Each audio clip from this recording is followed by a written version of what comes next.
Robbing kim? Robbim Alloh. Dining qaysi? Dinim Islom. Payg'ambaring kim? Payg'ambarim Muhammad sallallohu alayhi va sallam. Kitobing qaysi? Kitobim Qur'oni Karim. Tilaging nima? Tilagim iymon. Qiblang qaysi? Qiblam Kabatulloh. Millating qaysi? Ibrohim Halilulloh millatidanman. Kimning mazhabidansan? Imom Azam Abu Hanifa mazhabi. Do'stlaring kim? Do'stlarim chaqir yorlar. Ular kimlar? Abu Bakr Siddiq, Hazrati Umar, Hazrati Usmon, Hazrati Alidir. Qachondan beri musulmonsan? Al-Musoqdan beri. Al-Musoq nima? Alloh taolo ruhimizni yaratib, ulardan va'da olgan kun. E'tiqoding qaysi?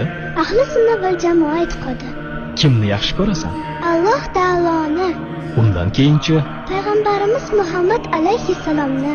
Undan keyin